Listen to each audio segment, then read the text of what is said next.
Hello, everyone. It's very great to have you here for our first PulseZ Online community event, which today we are having Emma Micalleff as a guest, and we will explore more about the theme of scouting in the digital age. Now, usually when we think of scouting, we think of a very grassroots activity, something that is very connected to nature, something that is very much related to teaching hard skills, but also the soft skills that are associated with scouting can be something that can help young people develop more and more in a more harmonious manner for the future. So I think, Emma, it's best if you introduce yourself in the beginning and then we'll jump straight into it. All right, so I'm Emma Micalleff. I am 20 years old. I've been a scout for 11 years now. In fact, some of the children that joined scouts were not born when I joined scouts, which makes me feel a bit old.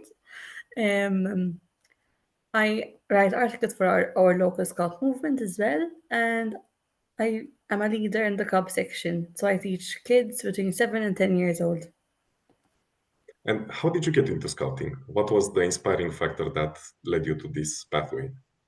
So I really wanted to experience something which was co-ed because I went to an all-girls school, and I had an older second cousin who was a scout herself, and I managed to convince my mom and my dad to send me to scouts, which was a bit of a battle, but they did send me eventually, and I haven't looked back since.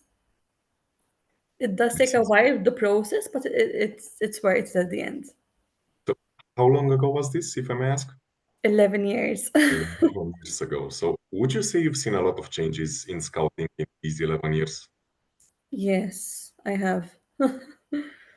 In the sense that my syllabus, so we have a syllabus per section, let's say like that. The syllabus is changing, and sometimes it has even changed twice as long as I've been a scout, right? So, for example, the troop section, I remember no syllabus. It was changed when I was a troop, and it's been changed once again now that my younger sister is a troop member herself. So, sometimes they're like, this is happening and we don't know how to do this. And I'm like, don't ask me. I'm no longer, I don't um, work with the troop.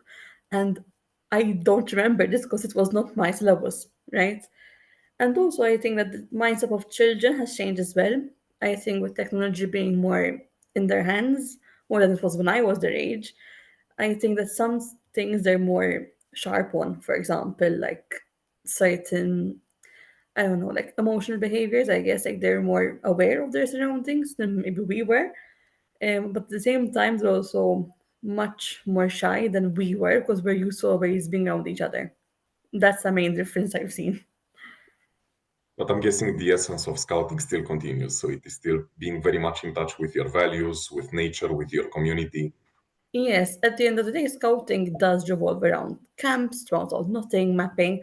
Those things don't really change, but we do make changes to them, right? Because the mapping that I learned was solely based on a physical map, whereas nowadays we even teach kids how to use Google Maps and digital maps because knowing how to read a physical map in this day and age is no longer as, I guess, relevant to children when there's a phone in their hands, right? I can very much relate to this example because in my scout troop, I used to be the cartographer and I was always made to draw maps constantly and have to sit around the campfire and draw the maps of all the routes we took during the day. So it's somehow it's healing my inner child who was a scout that young kids don't have to sit around and draw the maps anymore.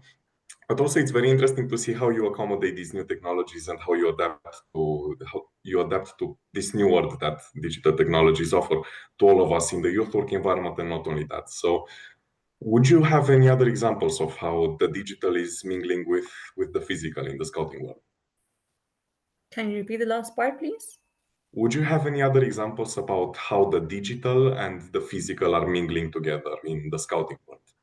So, for example, let's say the older section, which is the ventures, they're between 14 and 17 years old. For example, part of their badge work, right, is to make a short film.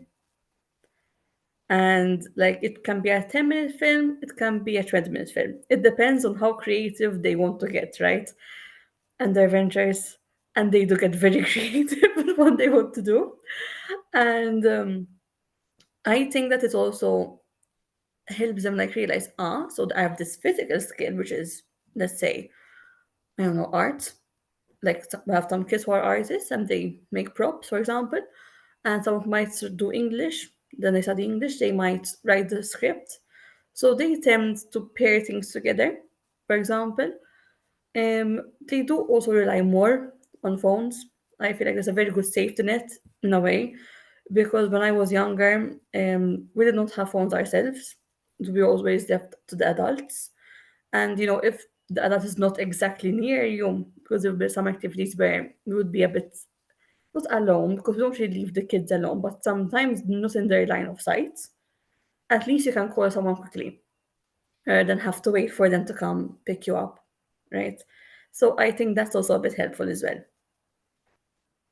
So, with all these changes that are taking place, what would you say still keeps scouting as a unique experience for today's youth? What is the thing that keeps drawing them in, even though they have this whole digital sphere of knowledge and they have access to all of these resources? What can scouting keep on providing that all of these digital resources can't? So at the end of the day, scouting is this was an outside skill, right? When you think of scouts, it's always camp, mud, probably mud, right? Nothing, mapping. It's scouting history. You think of an outdoor thing, right? That is not something you can get at home. You can go camping with friends, you can camping with family, but it's not the same experience, I guess. At the same time, it's also a bit like a big happy family, right? Because the older kids, we kind of encourage them to help the younger kids, and we kind of even organize activities where the older ones are in charge and that inspires the younger ones and teaches them skills that sometimes I would miss out on because I know the skill, but I don't think that it's like as interesting for the younger ones until the older ones do it, and suddenly, oh wow, it's amazing, which happens. But if I tell them it's boring, because apparently I'm old, and the kids think that, right? But it's okay. Um, at the same time, scouting is also gives a bit of soft skills. So this still teaches you leadership. It teaches them how to set up a business and in the sense that we do a bit of financing. It's still not in our syllabus. And it also teaches them to be both team minded, like how to work in a team, but also how to be very independent. So, would you say that the traditional experience of scouting can also be translated in a digital environment, or is that something that needs to go hand in hand? So I think it does go hand in hand in the sense that you scouting does involve the outside activities, but it is transcribed onto like a CV through leadership and through soft skills, right? That are entrepreneurship. And they're very, I think, subtle when we do teach them, but they're still in the kids' hands at the end of the day. See. So, do you think digital tools can rather enhance or more replace the core scouting experiences? I believe that they can enhance scouting experiences because once you actually make it relevant to the kids are more receptive to it, right? I always tell my cubs this. I tell them when I was a cub, when I was a troop, I had a leader who'd always tell us, what if you don't have your phone and you get stuck in the wild? And I would always tell this leader, bless him, really sweet man, tell him, how would I have a map? And the kids laugh nowadays, and it makes a lot of sense because you really won't probably have a physical map. So the importance of uniting both the digital skills and the physical is very important at the moment. So we don't leave a gap that they have to cross on their own.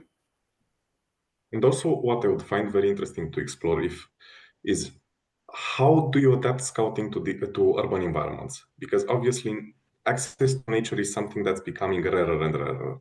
So, how would you say you can translate the traditional outdoor experience of scouting into an urban environment? So I'm going to speak from the Maltese perspective, right? Malta is quite urbanized, right? We don't really have like big grass of countrysides. In fact, even when I go for a hike, I end up walking along main roads. Sometimes it's not the safest of things, but unfortunately, you can't really avoid them. What we can do as adults is that when I plan a hike with my kids, which are 7 to 10, it won't be a very long hike, first of all, because they're small, but I would say I go somewhere which is amongst nature, or else I would say that hey, I'm going to stay in my locality, but at least they observe the highway code, which is like walking on the pavement, single files, these kind of things. Unfortunately, we do have to always keep an eye out, especially because people do drive recklessly, unfortunately. And so we always have normally an adult walking on the side of the kids at different intervals of the group so that the kids are always safe. And that's really the best that we can do if we cannot avoid walking through roads. So after all, this idea of providing kids with the experience is still the main skill nowadays, and providing them with the soft skills to be able to succeed, to grow as individuals and also as part of a collective. So unfortunately, you glitched. Do you mind repeating, please? So the core pillar of scouting, you would say, is still providing kids also with the typical outdoor experiences, also with something that can be adapted to different environments. But the idea is to shape leaders, to shape kids who are confident in their growth and in their well-being. And this is still what defines scouting to this day, you know. Yes, I agree, 100%. We do always do outside activities and outdoor activities, and we try as much as possible to kind of team it with like pair it with like a soft skill. Like sometimes we plan, for example, a hike, and we plan, I don't know, team building games beforehand. Sometimes we plan a day at the beach, and we plan mapping skills or stargazing. We try and go hand in hand as much as possible while still making it interesting for the kids as much as we can. Out of this skill building process, do you say that more or less the traditional skill set associated with scouting is something that is timeless, or is it something more flexible that also needs updating with time? Because you said about the syllabus and the curriculum associated with scouting that that's adapted. But would you also say the skill set itself is something that's switching from era to era? Well, I think that the core itself is timeless, right? The core, which is leadership, which is team working, which is working alone, that is kind of timeless. Like, no matter what, it's there. But when it comes, for example, mapping, I'm catching on mapping was I don't really love mapping that much. So I focus a lot on mapping because I have to actually study it before I teach the kids because I'm always updated. Um, Mapping, for example, there is now the Google North and the True North, right? There are four kinds of Norths now, right? First there were three. It's not a huge change. Like it's not the end of the world kind of change. It's a small adaptable thing. But had I not read it, I wouldn't have known. So some changes you have to update yourself. But I mean, at the same time, a knot is a knot. No matter how many times you try to do it, it's still always up a knot. You get my point? No one can ever change a basic clove hitch or a basic thumb knot or a basic bow tie. Those will always remain the same. But then some things along the way, they do end up changing. But it's not a huge change. It's how we teach it that changes in reality. And leadership somehow still stays as a core value taught to young scouts. Yes, yes, always. It starts from very young. So, for example, there are the beaver, the molt at least are the beaver section, right? Which is between 5 and 7 years old. They really start scouting in the sense that they start to know what it's like to be in a team, and that's why they call them a colony, because they're a colony of beaver cubs, of beavers, right? Then when they turn 7, they come to the pack, which is what I teach normally. And with the pack, they learn responsibility. So they start having duties, we call them like chores during camps, where they have to like what's the word? Sweep the floor or help wash the plates. Very small things, right? but they're important for them to learn responsibility, right? At the same time, we start saying, this child is, for example, really responsible, and this child is a bit shy. So, for example, after an amount of time, we say, okay, we are going to put you as what we call a sixer. That's a group leader, and you have this assistant sixer. So I know that, for example, I'm teaching you that, Isma, if you work hard, I will reward you with a sense of responsibility and leadership, where you are looked up to. In troop, they have the similar system. So sixer and second sixer, they have a patrol leader and assistant patrol leader, right? Because again, they're between 11 and 14, so there has to be someone that's in charge of them.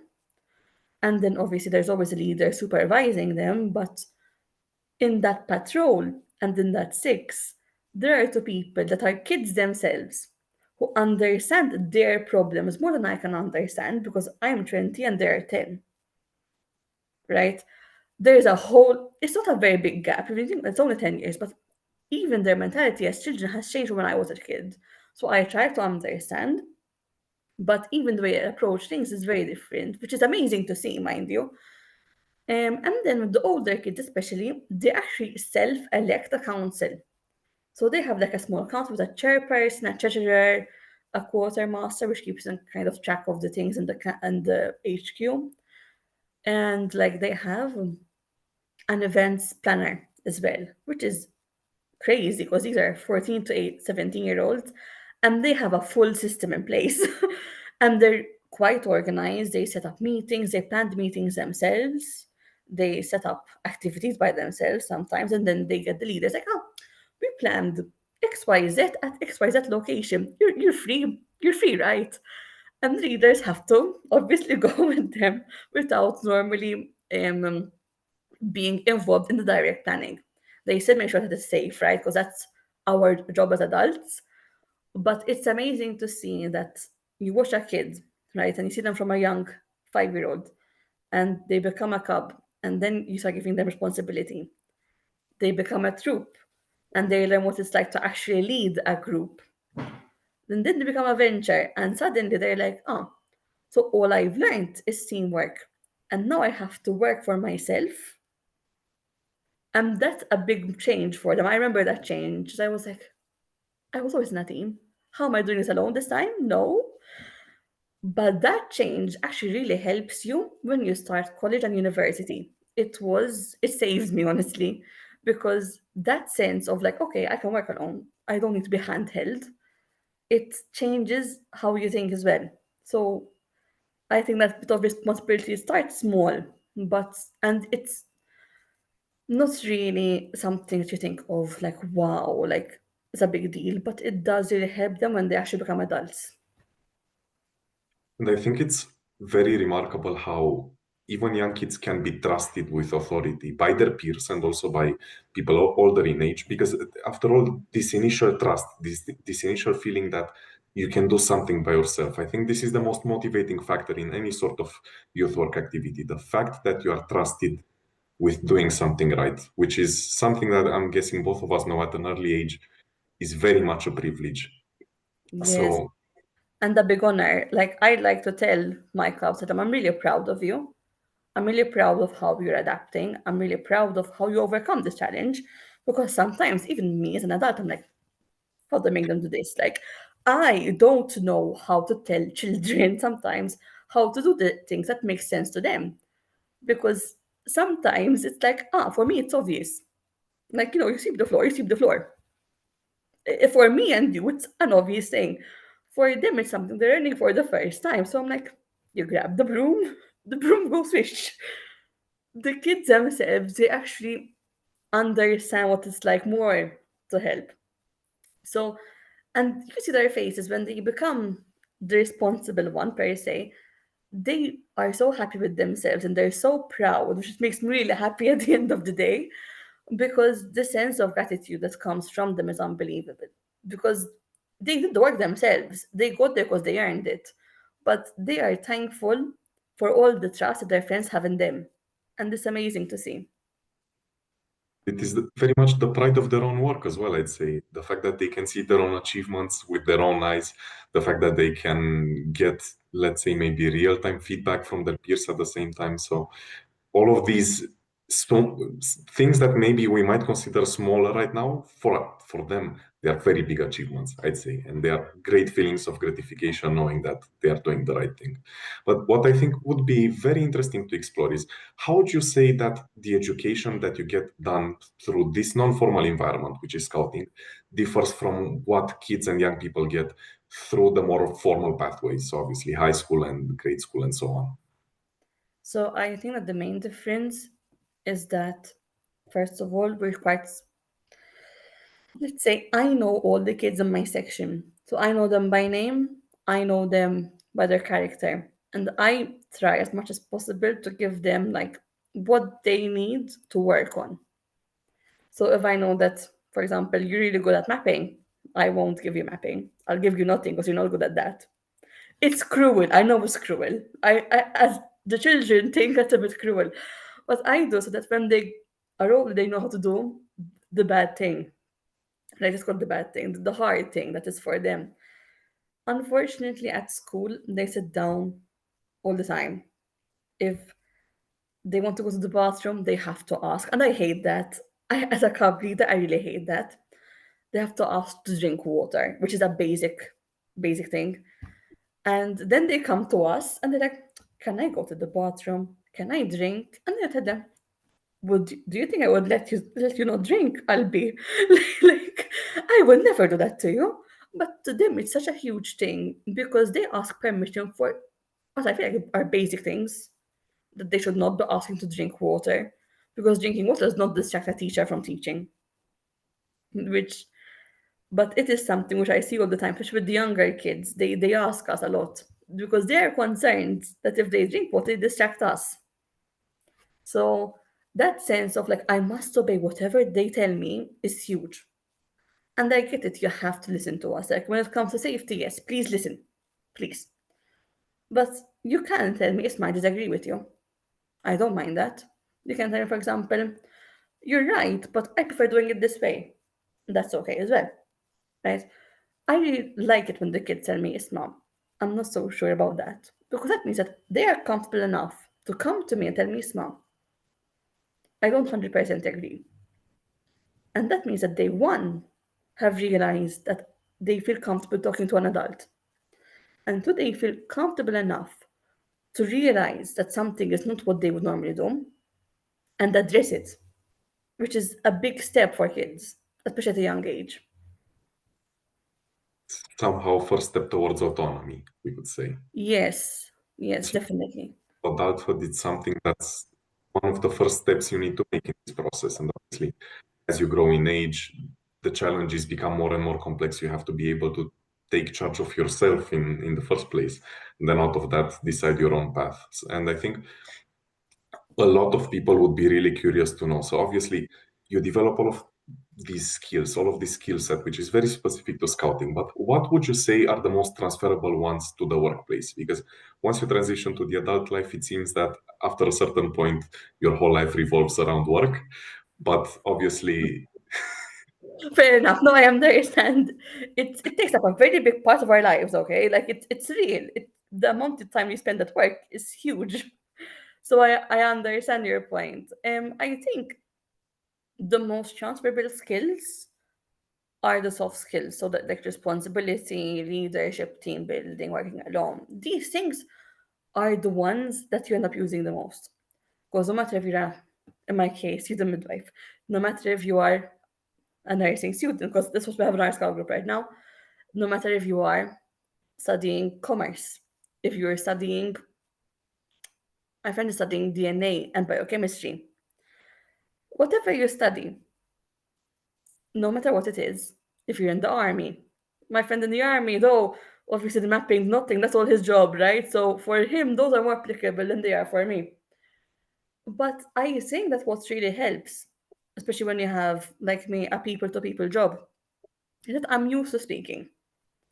I'm used to it. It's like a comfort of mine in the sense that I've grown used to speaking up and I've grown used to talking to people which I don't necessarily know. And because of that, I'm comfortable going up to a client for the first time, like, hi, good morning, how are you? Blah, blah, blah, blah, blah. And they don't stop for the next 12 hours. I'm joking. I do give them a bit of silence, right? But I am very talkative. I enjoy that human to human interaction. There are skills like, for example, nothing, which we do use every once in a while. Like, we don't really plan this, but like sometimes, like my friends, we go out and for some reason, all our wires get tangled. I kid you not. We will have our chart, they'll get tangled. Or it's like jewelry. You tangle jewelry as a woman. This happens all the time.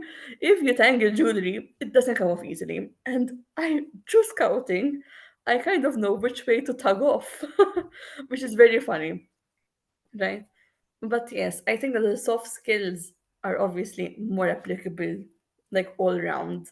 But then it kind of depends on the job that the person has. Like obviously the guy in the army, his job is literally basically adult scouting. So let's put it that way. Like he does napping, he does like nothing. He goes out, he patrols. For example, let's say swimming. We do teach the kids swimming and safety at sea. For example, we do teach them also first aid. So, for example, for me, going from first aid, I'm going to work is like, plus, plus, plus, plus, plus. So it does sometimes apply, but it won't be maybe 100% fit. Let's put it like that.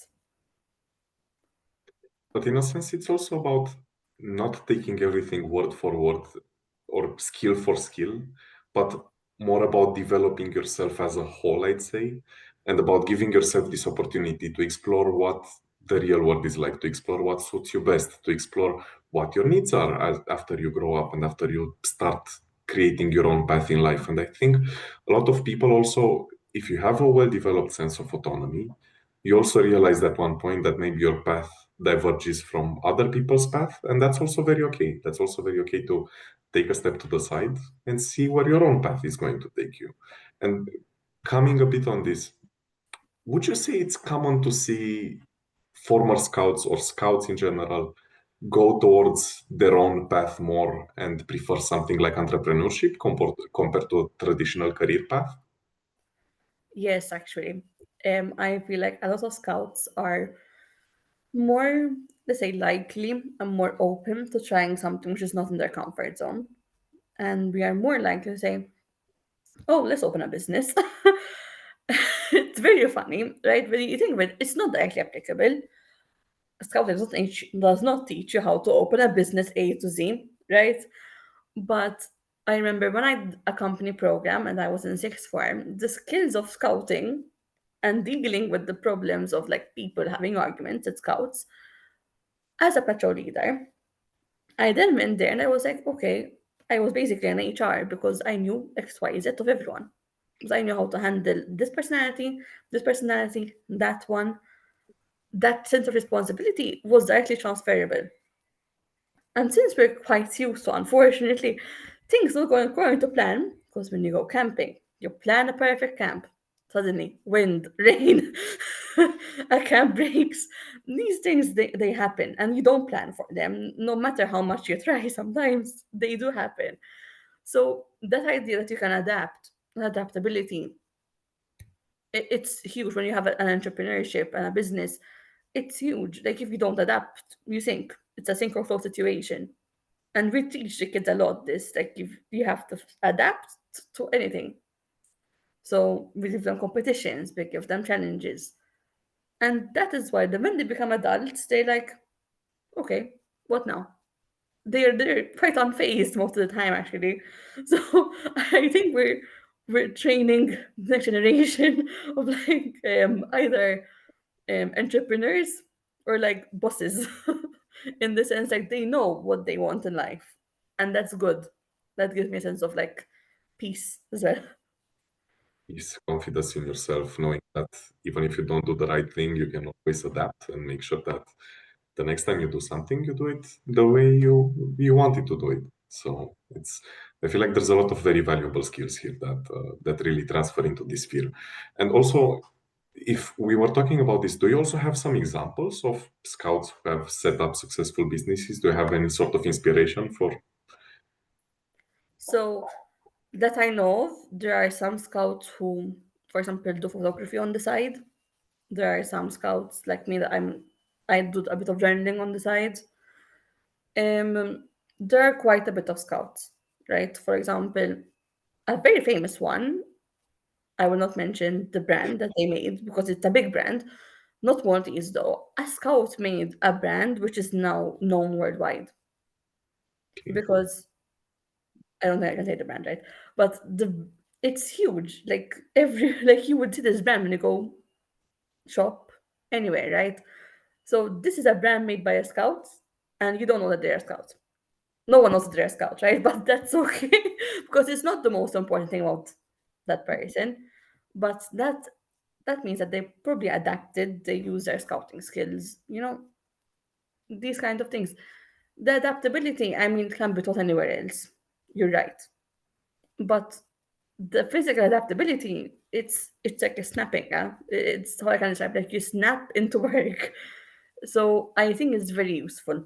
And in fact, I do see it. Like when see someone that's a business owner, sometimes they're like they panic with change. That's okay to panic. Like panic. Take your time to panic. It's okay, and then act. But a scout, for example, they might be like, "Vroom," and they switch personalities. That's what I do. I go from 0 to 100, and it's okay because that's, for example, how I react. Like I'm like work mode kind of. So you give and take. But these are the skills which are taught in scouting in general, and they are transferable into the entrepreneurial environment. But during the beginning of our discussion, you also mentioned that you have entrepreneurship as a separate subject, let's call it, within your curriculum. So, what does that incorporate specifically as part of the scouting curriculum? So per se, the scouting curriculum changes by place. Okay. So in Malta, we have it. I don't know if it's applicable to say any other country. We do take some things that are like the same. Like every cub section rolls out the cub book, the jungle book, but it does not necessarily mean that we all teach the same thing, right?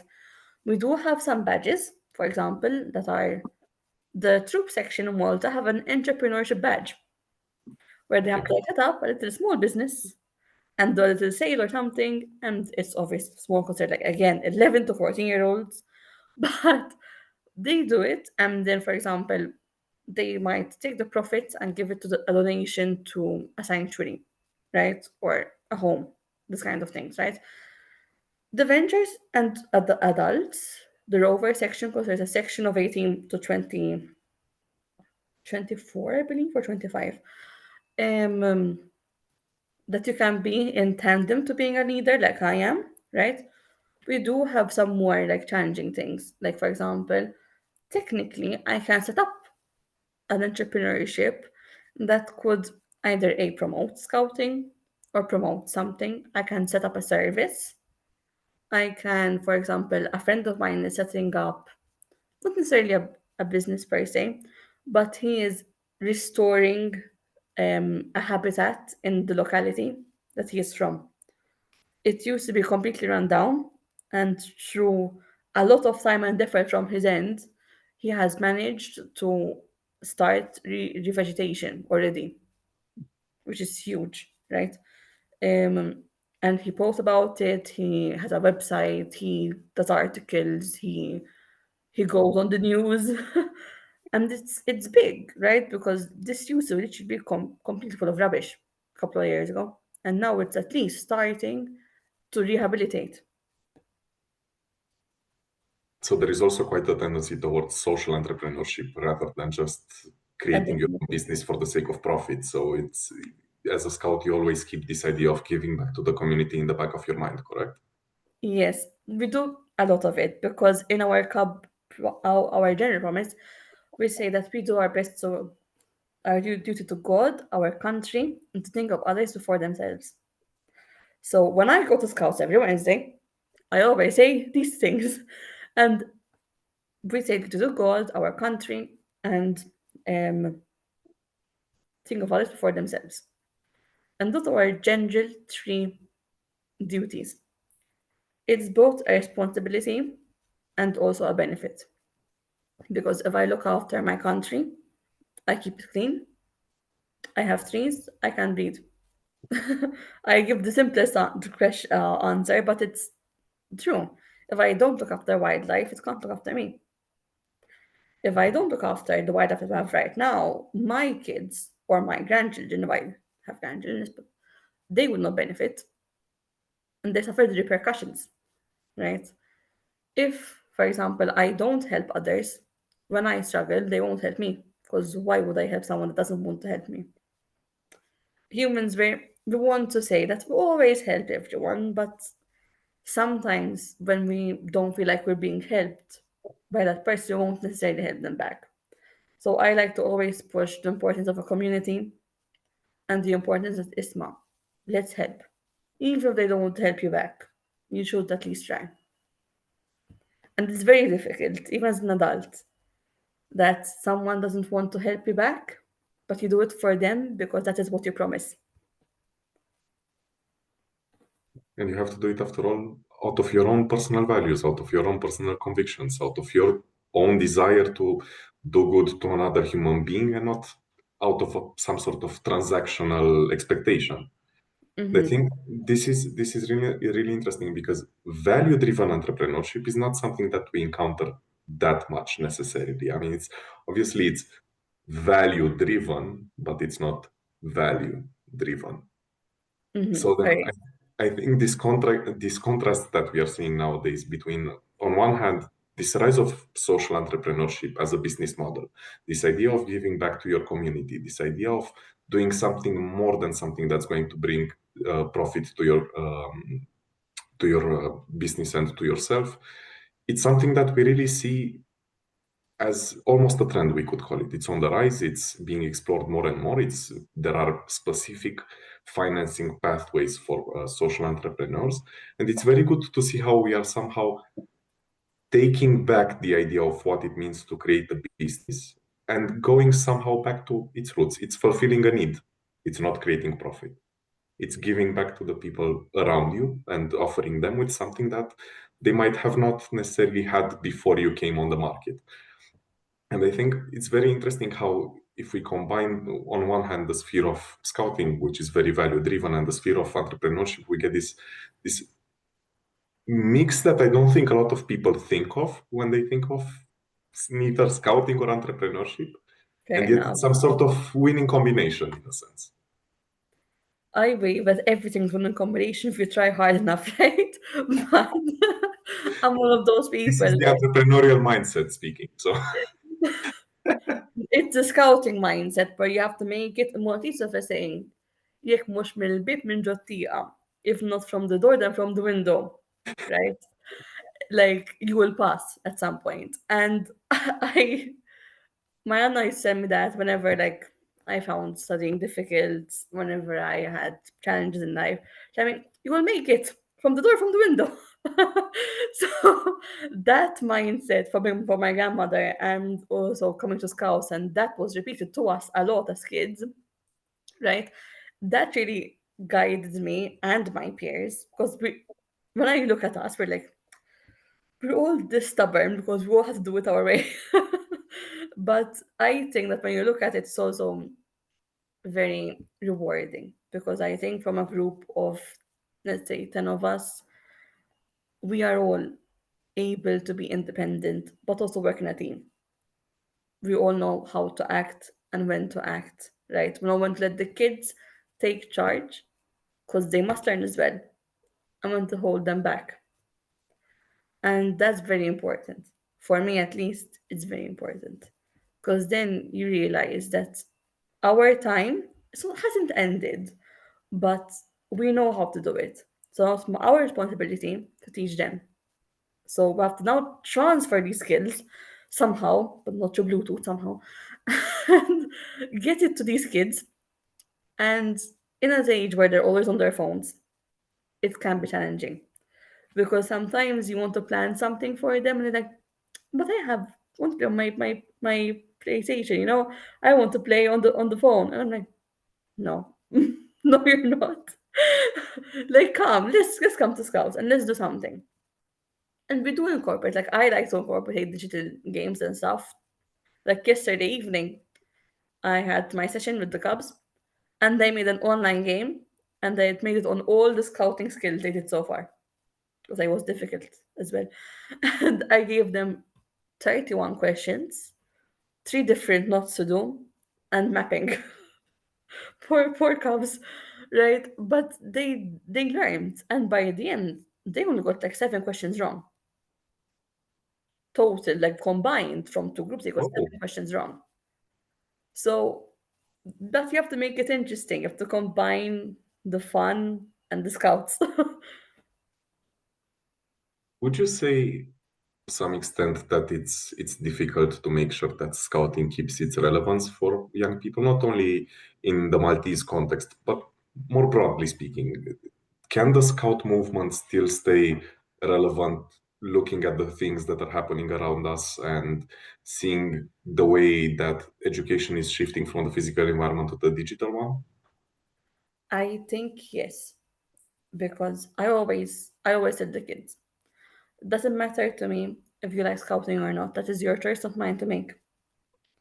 But what I can do is teach you what I know and hope that what I know can help you through life. So if I teach them first, I tell them, okay, you might hate this, but what should you do if someone has an emergency? Who do you call? What numbers are you going to call?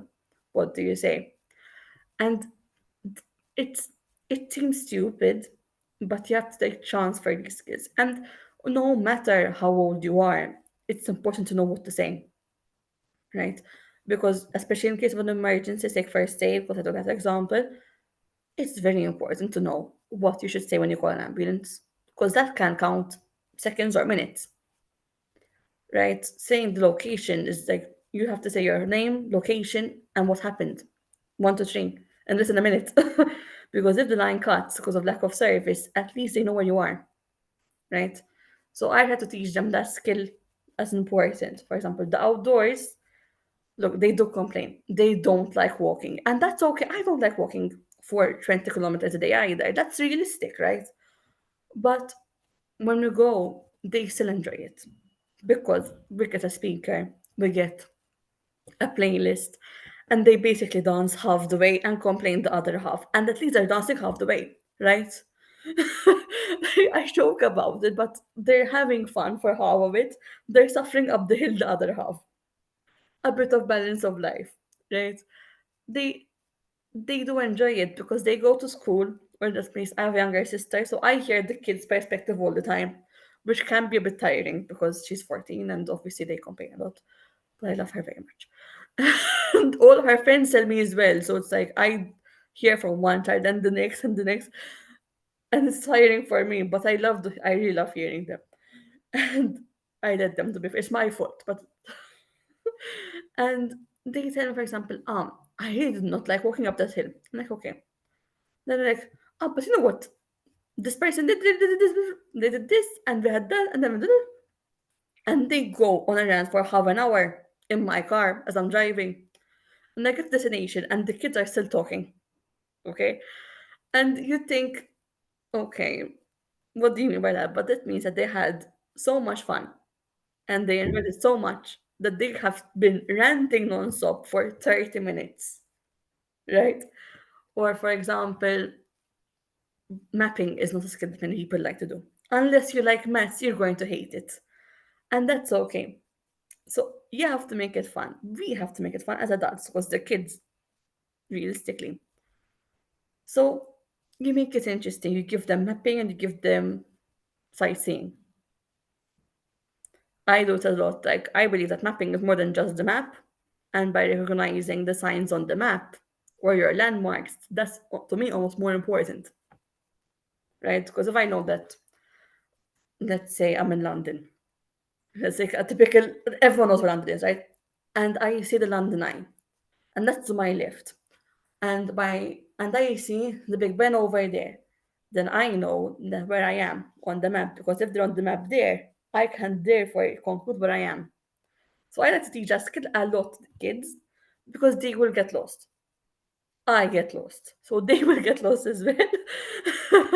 I joke about it. I do tend to get very lost. And that stupid skill, because it is a stupid skill, I admit that saves me a lot of time because when I see on the map that's point A and that's point B, therefore I must be here, is huge.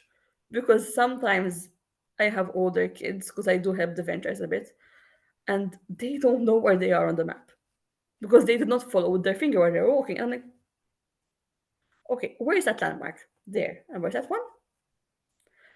And when their years are in their head, you see a face like, oh, that makes sense. And really enough, a friend of mine started university, and that skill is helping him navigate the university campus right now. So it works. So I don't really think that we're not applicable. I think that it is applicable and they do enjoy doing it. But it depends on how we as the adults make it applicable. You get my point? Also, through my experience with working with young people, it's so important to have a good friend on your side and then a good teacher, because otherwise it's going to feel like a distant form of learning, and it's going to be feeling like something that's very impersonal. It's just a skill that you learn for the sake of learning it. It's just an information that you acquire for the sake of acquiring it. But if you are not there to support the entirety of the process, then there's no value to it. Exactly. That feeling when they are personal and you get personal down to their level, they enjoy it so much because they know that they can trust you. And as adults and as a society, beyond scouting now, we have to be reliable for the children. If we're not reliable for these children, they will be our next generation. And if they are grown, a generation that they cannot rely on, and they don't feel any sense of attachment to, what will they do to the next generation? So we have to always try and give them the tools necessary to help them say that it's a societal thing. We are all responsible together. So we try our best. But would you say that, seeing how society looks nowadays, would you say that this model that we keep seeing around us is an environment that is still favorable for scouting and, broadly speaking, for NGOs and for youth work in general, or do you see some threats arising? Um, I think that in Malta, at least, we have a very long waiting list to join Scouts. Like the assistant commissioner said that it was around thousands waiting to join Malta Scout groups. There's obviously a limit because legally I cannot have more children than I can look after.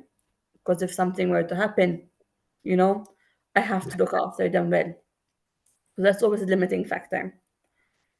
There's always a threat that, education will always come first to me, and I encourage the kids as well. I cannot tell you, this mom is a lecture, it's okay to miss one week, it's only one. When then I go to everyone myself. We have to understand that education does come first. And sometimes, as is in Malta, it's very intense because, especially at the venture age, between 14 and 17, they have two major exams, which depend their entire life. And the kids know it because all the adults at school stress them about it. And the new system is even worse than it was when I was their age, right? And they have these huge exams and so little time to do them that they feel so overwhelmed that they stop coming to scouts. So my friends who are the venture leaders, they try to make things zen in that month. Like it's true. No, no. Even when I was a venture and wasn't that very long ago all the time, I would plan that during April and June, when I knew we all have exams, we would have relaxed sessions. Or we would do basically almost nothing. Because at least you come.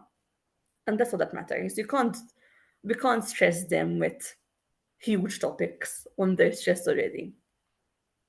So I think that the main threats to scouting itself is that we don't adapt to the kids. If I don't adapt to you, you don't feel safe coming, right? Because why would you come if I know I won't give you a hard time? No one wants to do that. We don't want them to feel unsafe, right? Um, Another chat maybe that's coming up is that realistically, it's easier to stay home and play on your phone or go to work because we do have to work to keep living our lives. That's reality. And that will take over because, for example, let's look at a young adult, my age 20, 21. I'm a university student, or they're a university student, okay? And they would like to start a business one day. They look at the insurance rates. And the insurance rates for their job or the insurance rate for the thing they want to do is insanely high. What are they going to do? They would love to start an entrepreneurship business, they would love to start a service, but when they look at it, they can't afford it for now and the next 10 years. And then what if they want to have kids? Are they going to have kids and struggle at it as well? So it depends on the person a lot, right? I think that the cost of living does affect us as well. Because even I, sometimes I'm like looking at my finances and I'm like, like how do I manage with buying my things for scouts? So I have to buy some things every once in a while. You wear through them, right? Some my things for school, my things for myself. I have to buy clothes, jewelry, these things. You have to buy them a bit of gift. And you look at it, and those are the biggest stress because when they become adults and upper teenagers, that is their biggest stress. How do I afford being alive? It's huge. Yeah. Because even my friends at university right now, today was discussion on where we would buy a house because they're so expensive that we're saying that we won't buy one for now. When like their parents get married, they won't buy one for now because it's so high, the prices. It's almost like you have a starter pack and all the other packs to buy things are up here and your budget is down here, right? So then it comes down to it. What are you going to keep a hobby, which is scouting, entrepreneurship, or are you going to make and to survive? So I think that's very big as well, because obviously your time is money and time is precious. So you can't spend 4 hours a week at scouts, 4 hours a week at your doing entrepreneurship, and then not spending any time at home with family. Because we are social beings and we have to spend time with family or with friends because we're social after all. It's meant to be like that. That's how we are biologically and socially.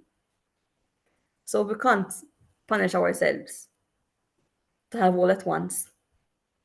And this, I think, a never ending cycle. Because I see it all, it's a never ending thing.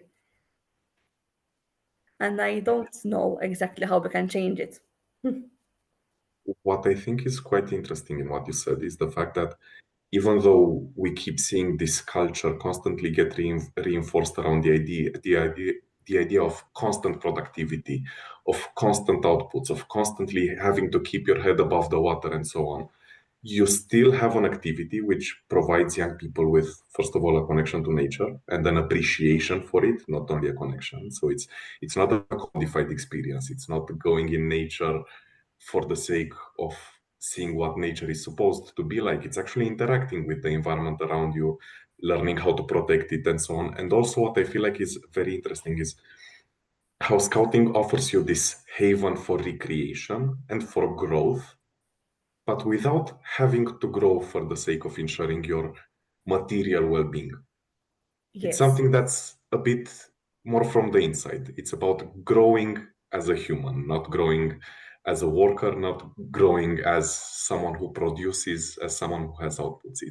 It's growing you and your spirit and how you are as a person, first of all. And this is what I think is a theme I have encountered constantly while discussing with scouts, and also something I can still very much appreciate from my past experience in the scouting movement, the fact that scouting still remains despite all of the challenges that we see in the modern world, the fact that scouting remains a haven for recreation, for learning, and for growing, but genuinely growing. I think this is the most inspirational thing about what we see today in the scouting movement. And I just want to say I'm really happy we had this opportunity to explore together how scouting still stays ahead in terms of what youth work means and how it can still provide young people with skills that are very much necessary for them in this constantly changing world. And I would just like to express a sincere thank you for being here with us today. And Emma, it was a pleasure, and let's hope that as many young people can discover their passion for scouting as possible. So thank you so much, Emma, and it's been great. Thank you for having me, and I hope that all the scouts around the world try their best and enjoy it because every second is a blessing. And I still remember this. Now, fall out.